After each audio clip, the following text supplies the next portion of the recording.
తెలంగాణ ప్రభుత్వంలో health policy రగడరేపిందా? మంత్రికి తెలియకుండానే మంత్రివర్గ భేటీలో నోట్ పెట్టారా? సీఎంఓలో ఒకరు ఇండస్ట్రియల్ పనిచేసిన మాజీ అధికారి ఒకరు మొత్తం చక్కని తిప్పారా? కనీసం మీడియాకు సమాచారం ఇచ్చేందుకు కూడా ఆయా శాఖల అధికారులు రాలేదా? దీంతో సీఎంఓపై కేబినెట్ మంత్రులు గుర్రుగా ఉన్నారనే ప్రచారం జరుగుతోంది. ఈ వ్యవహారం ఇప్పుడు పొలిటికల్ సర్కిల్లో హాట్ టాపిక్.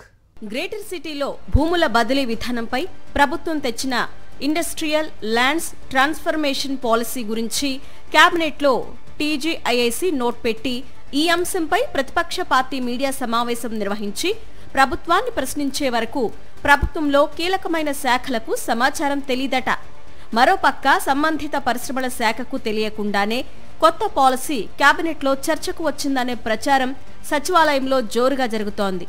ఇంత పెద్ద ప్రాజెక్టు ప్రభుత్వం టేకప్ చేసినప్పుడు లోతైన కసరత్తు లేకుండా కేవలం పరిశ్రమల శాఖ ఆధీనంలోని టీజీఐఐసీ రాసిన లేఖ ఆధారంగా పాలసీ తయారైనట్లు చర్చ జరుగుతోంది. కేబినెట్ నోట్లో ఈ అంశం గమనించే వరకు సదరు మంత్రికి సైతం అందుకు సంబంధించిన సమాచారం లేదని అధికార వర్గాలు చెప్తుండడం గమనార్హం.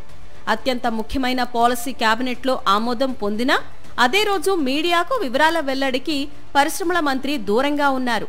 దీంతో ఇటు రాజకీయ వర్గాల్లో అటు అధికార వర్గాల్లో తీవ్రమైన చర్చ జరుగుతుంది. ఈ ప్రాజెక్టు తెర మీదకు వచ్చేందుకు సీఎంఓలో ఓ కీలక అధికారి, మాజీ ఇండస్ట్రియల్ అధికారి కీలక పాత్ర పోషించారట. ప్రాజెక్టు తయారీలో మున్సిపల్ రెవెన్యూ హెచ్ఎండిఏతో పాటు ఇండస్ట్రియల్ అధికారులకు సమాచారం ప్రభుత్వ పెద్దలు ఇవ్వలేదని వినికిడి ఉంది. ఇంత పెద్ద నిర్ణయంపై మంత్రులకు సమాచారం ఇవ్వకుండా డైరెక్టుగా కేబినెట్ నోట్ చూసి సంబంధిత శాఖ మంత్రితో పాటు కేబినెట్ మంత్రులు కంగు తిన్నారనే చర్చ జరుగుతోంది. ఇక కేటీఆర్ మీడియా సమావేశం తర్వాత మంత్రి శ్రీధర్ బాబుకు బ్రీఫ్ ఇవ్వడానికి టీజీఐఐసీ ఇండస్ట్రియల్ అధికారులు రాకుండా ఇండస్ట్రియల్ మాజీ అధికారి ఒక్కరే వచ్చి బ్రీఫ్ చేశారట. ఆ మాజీ అధికారి ఇప్పుడు సీఎంఓలు కీలక పాత్రలో ఉండడంతో ఆయా శాఖల అధికారులు రాకుండా అడ్డుకున్నారు అని చర్చ జరుగుతుంది. దీనికి తోడు కేటీఆర్ కు కౌంటర్ ఇవ్వడానికి మంత్రికి సరైన సమాచారం ఇవ్వడంలో మాజీ ఇండస్ట్రియల్ అధికారి విఫలమయ్యారని తెలుస్తోంది. దీనికి తోడు మరుసటి రోజు హరీష్ రావు ప్రెస్ మీట్ పెట్టి ప్రభుత్వాన్ని 8 ప్రశ్నలను అడిగారు. దీనిపై ఆ సదరు మాజీ తాజా సీఎంఓ అధికారి స్పందించకపోవడంపై, మంత్రికి సరైన సమాచారం ఇవ్వకపోవడంపై శ్రీధర్ బాబు ఆ అధికారిపై ఆగ్రహం వ్యక్తం చేశారనే గుసగుసలు వినిపిస్తున్నాయి.